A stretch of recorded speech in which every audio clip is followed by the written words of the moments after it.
नमस्कार, मी मकरंद घोडके. मेट्रो न्यूजच्या चर्चा तर होणारच या कार्यक्रमात आपणा सर्वांचं स्वागत. आज आपल्या स्टुडिओमध्ये भारतीय जनता पार्टीचे जिल्हाध्यक्ष आणि नगर दक्षिण लोकसभा मतदारसंघासाठीचे भारतीय जनता पार्टीकडून इच्छुक असलेले उमेदवार प्राध्यापक भानुदास बेरड आपल्यासोबत आहेत. बेरड साहेब, आपलं स्वागत. मला अहमदनगर महानगरपालिकेच्या निवडणुकीनंतर नगरच्या राजकारणाची चर्चा पूर्ण राज्यात नव्हे तर देशात झाली आणि वेगवेगळ्या माध्यमांनी याची दखल घेतली आणि आता नगर दक्षिण लोकसभा मतदारसंघाची निवडणुकीची पण चर्चा सर्वत्र सुरू आहे. एक वेगळंच वातावरण या ठिकाणी पाहायला मिळतंय. सुजय विखेंना आपल्या पक्षामध्ये घेतल्यानंतरची परिस्थिती आणि अगोदरची परिस्थिती यात काय फरक आहे?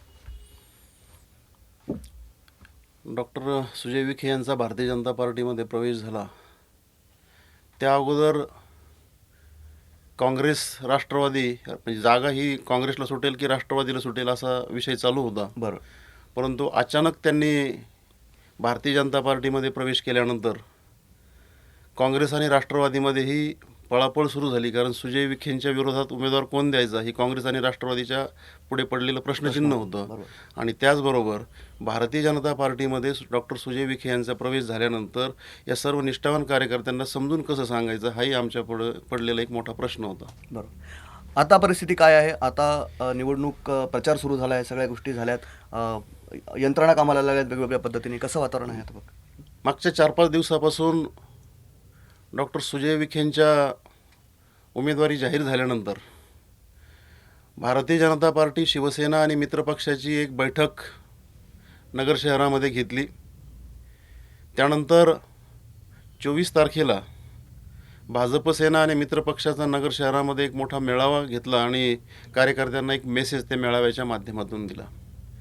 या 2-3 दिवसामध्ये राहुरी, नगर तालुका, कर्जत, जामखेड, श्रीगोंदा, पारनेर आणि आज शेवगाव या ठिकाणी भाजप सेना युतीचे मेळावे झालेले आहेत आणि मेळाव्याला अत्यंत मोठा प्रतिसाद जनतेनं दिलेला आहे. आत्ता शेवगाव येथे पाथर्डी येथे पंकजाताई मुंडे यांची सभा होते आहे. त्या सभेलाही खूप प्रचंड प्रतिसाद मिळालेला आहे. मला सांगायला आनंद वाटेल की कार्यकर्त्यांची डॉक्टर सुजय विखे यांचा प्रवेश झाल्यानंतर कार्यकर्त्यांमध्ये थोडी संभ्रमावस्था होती.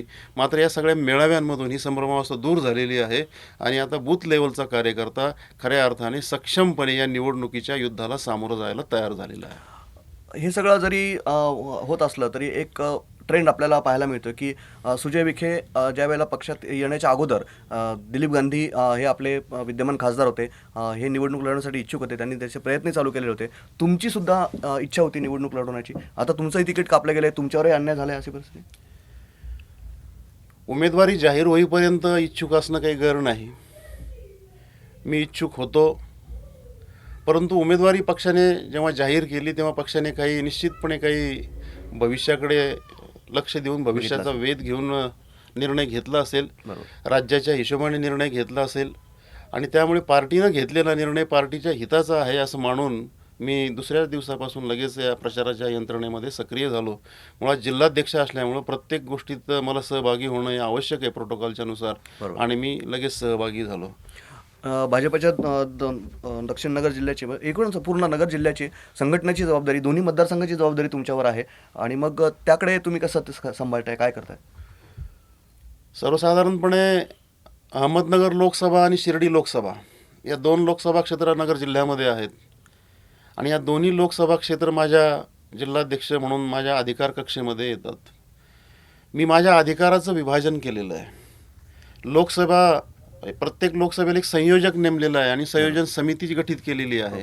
शिर्डी लोकसभेला संयोजक म्हणून जिल्हा परिषदेतील गटनेते जालिंदर वाकचौरे यांची नियुक्ती केलेली आहे आणि अहमदनगर लोकसभेसाठी प्रसाद ढोकरीकर यांची संयोजक म्हणून नियुक्ती केलेली आहे.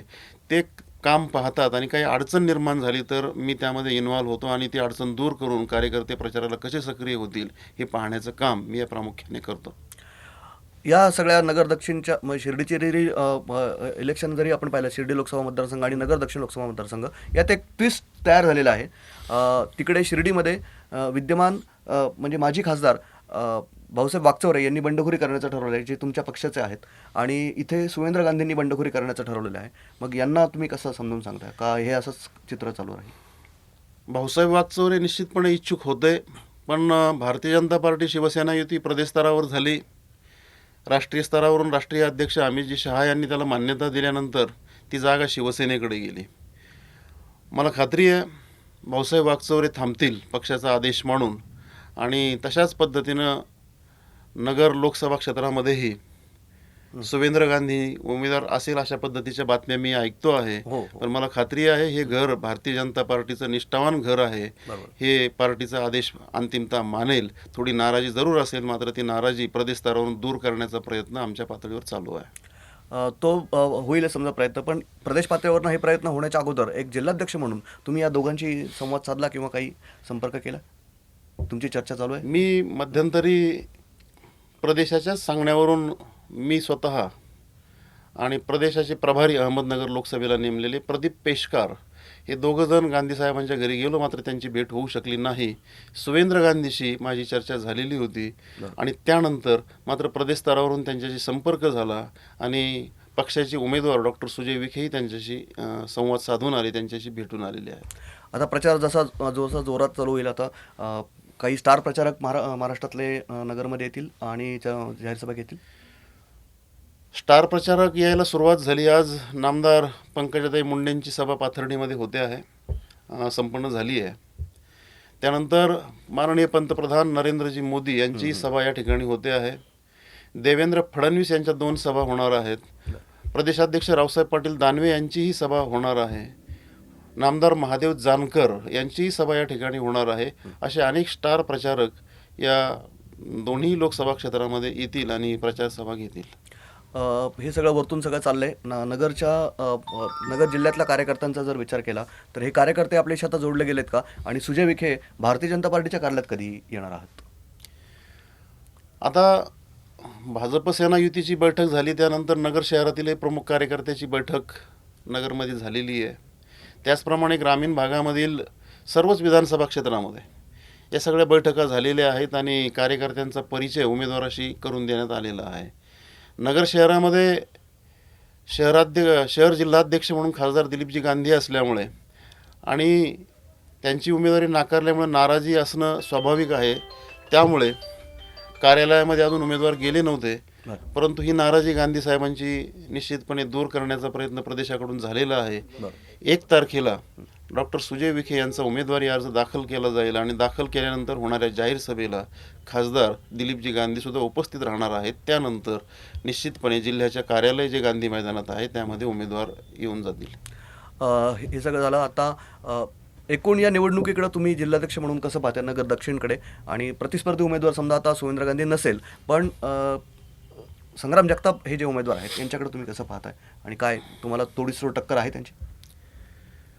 आता एकंदर या 8 दिवसामध्ये म्हणजे आमचा जिल्ह्याचा मेळावा संपन्न झाल्यापासून तर आज पाथर्डी शेवगावला होत असलेली पंकजाताईंची सभा, खऱ्या अर्थाने या सगळ्या सभा प्रत्येक मंडळामध्ये विधानसभाच्या आज झालेल्या आहेत आणि प्रत्येक ठिकाणी मिळणारा प्रतिसाद इतका प्रचंड आहे.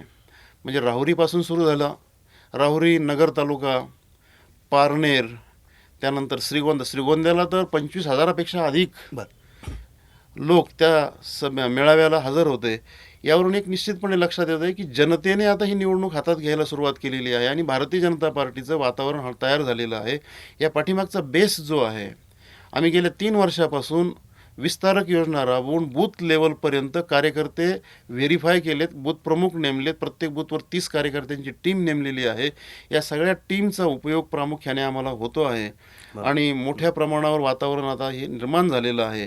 समोर जरी राष्ट्रवादींनी कॅन्डिडेट विद्यमान आमदार शहराचे दिलेले असले तरी भारतीय जनता पार्टी या निवडणूक कॅम्पेनमध्ये आता खूप पुढं निघून गेलेली आहे.